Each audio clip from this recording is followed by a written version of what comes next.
చంపొచ్చు అంటే దెబ్బలు ఎక్కడెక్కడ ఉన్నాయి అంటే వైష్ణవి వాడు చెప్పిన ప్రకారం వాడే చెప్పిండు, అరే ఎట్లా చంపినవరా, ఎందుకు చంపినవరు, ఏ విధంగా చంపినవరా అంటే చంపిన విషయం ఎక్కడ చెప్పినవరు అంటే మా అత్తమ్మ వాళ్ళకు వాళ్ళు మాట్లాడిపించిన కూలర్ అట్లా పెట్టినా ఇట్లా పెట్టినా అన్నాడు చెప్పిండు. చెప్పిన తర్వాత ఇవన్నీ ఇన్వెస్టిగేషన్ లో చెప్పిండంట, ఇన్వెస్టిగేషన్ చెప్పిండంట. వీడు ఏం చేసిండంటే ఎందుకు చంపినవరు ఎట్లా చంపినవరా అంటే నాకు ఒక్కటే డౌట్ అన్న, అది ఇంకా ఏంటి పోస్ట్ మార్టం రిపోర్ట్స్ రాలేవు, అడిగితే కూడా చెప్తలేడు. మాకేమనిపిస్తుంది అంటే మా చెల్లె ముగ్గురునన్నా నలుగురునన్నా ఈజీ కొట్టేస్తుంది, ఎందుకంటే అంత ధైర్యం అంత గట్స్ ఉన్నాయి దానికి. ఆ టైంలో పర్టికులర్ టైంలో వాడు కొట్టేటప్పుడు కానీ చంపేటప్పుడు కానీ ఎవరైనా అరుస్తారు. ఈ రూమ్ ఇక్కడ ఈ రూమ్ ఇక్కడ ఎవరైనా అరుస్తారు, ఎంత కూలర్ ఉన్నా ఎవరైనా అరవకుండా ఉన్నదంటే మా చెల్లెని ఖచ్చితంగా వాడు ఏం చేసిందంటే మత్తు ఇంజెక్షన్స్ అన్న ఇవ్వాలి, లేకపోతే టాబ్లెట్స్ అని ఇవ్వాలన్నా, లేకుంటే వాళ్ళ ఫ్యామిలీ మొత్తం వచ్చి గొంతు తీసుకొని చంపాలి అంతే.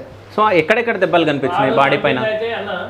ఫస్ట్ 3 గంటలకు ఏదో 11 ఏ టైమో తెలియదు, బయటకు వచ్చిందట. ఇంట్లో కత్తి బయట ఉందో తెలియదు, కత్తి తీసుకున్నాడు డైరెక్ట్ పొడిచింది. స్టార్టింగ్ పొడిచింది.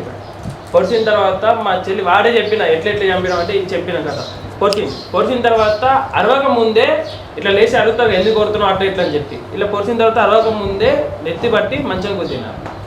బెడ్ ఉంటుంది కదా, ఆ బెడ్ బాగా షార్ప్ ఉంటుంది, ఎందుకంటే టేక్తో కట్టెతో చేసింది, బాగా షార్ప్ ఉంటుంది. ఆ 2-3 సార్లు గుద్దింది ఇక్కడ.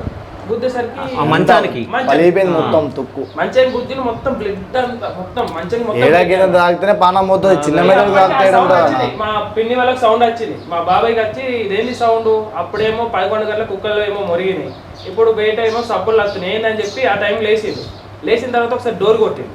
డోర్ కొడితే వాడు ఏం చేసింది, అప్పటికి మా చెల్లె ప్రాణం పోయింది, పెద్ద ప్రాణం పోయింది, అర్రంత శక్తి లేదు, పోయిన దాకా తర్వాత ఏం చేసిండు వాడు నటించిండు అన్న.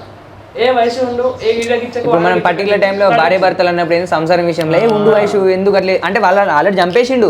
ఏ ఉండు వయసు అన్నాక మా పిన్ని వాళ్ళు ఏమనుకున్నారు అంటే నువ్వు ఉండు ఇక్కడ అప్పుడు అనుకోలే.